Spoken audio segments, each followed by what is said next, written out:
So, ito yung first trade natin this Wednesday. So, kagabi hindi tayo nag-trade, no? Ito yung first trade natin, si Sol USDT. So, grabe galaw ng Bitcoin talaga ngayon. 106 na siya. So, grabe, nasa bullish market ang tingin ko, no? Grabe yung galaw ng Bitcoin. Well, anyway, ito yung first trade natin, si Sol USDT.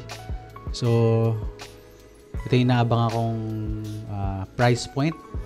No, sana mauntog siya dito sa dating support sa bounce, kung saan nag-bounce yung price before. Tapos mang-whip siya dito. Siguro paste ko yung trade ko dito. Ayan, para sure ball lang natamaan tayo. Ayan. Ito lang yung target natin. Target price. So, place natin to. Solana. Stop loss. $2 again. So, 1:2 lang yung target. Open short. Okay? Place na yung order. Hanap pa tayo ng dalawa pa. Ito yung ating second trade. No? Counter trading to again. So, because nakakita ko ng head and shoulder dito. Malinaw. Medyo malinaw yung ano niya. So, inaabangan ko, baka mang-whip siya dito, no? Ito.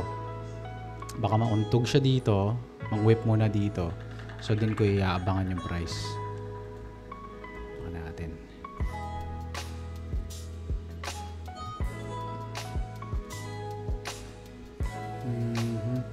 Okay. Open short. So, place na. So, si Fartcoin USDT, ang ating second trade. Hahanap pa tayo ng isa pa. Last one for tonight.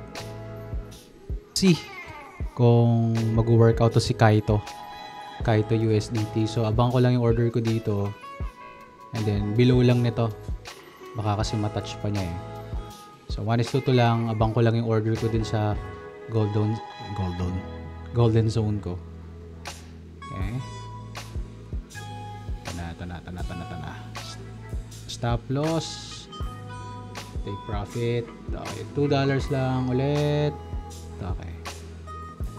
Lang tayo ng long order. Nag-bounce sa 50% ng fib natin, no. Okay.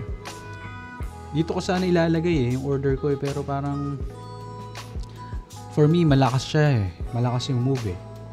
Baka sakaling dito na lang siya. Kasi kung dito ko pa, medyo parang magiging invalidated na eh. You know? Kaya dito na lang ako nagabang sa 70% level. 0.6 sa 60% level ng fib natin. Okay? Tingnan natin kung may hit siya. Kung hindi, edi cute lang. Ito na yung trade results natin. Lahat ng trades natin talo. Trade 1 natin is Sol USDT. Grabe, 110 na yung Bitcoin ngayon, no? Congrats sa mga kumita. Sol USDT. Natin. Grabe, taas na ni Bitcoin. 110. Labo eh, oh. Ang labo eh. Hindi muna siya tumuloy talaga eh, no? Untog, yes. Nawa yung order natin. Pero wala, hindi talaga siya bumaba eh. No? Wala, ganun talaga.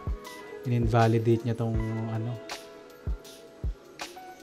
possible na head and shoulders na to. Ayan.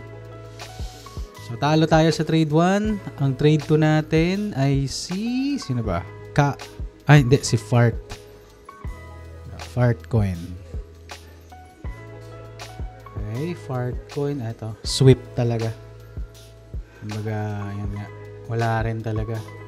Hindi na siya nag-retest eh. Diretso eh, oh. Diretso stop loss eh. No? And then, yung last trade is si Kaito. Kaito USDT. Kaito. Saan na si Kaito? Anong nangyari sa kanya? Wala, in-invalidate din yung ano natin. Tamo, nang whip lang dito. Ang ugali talaga neto. Yung ugali sa crypto markets eh.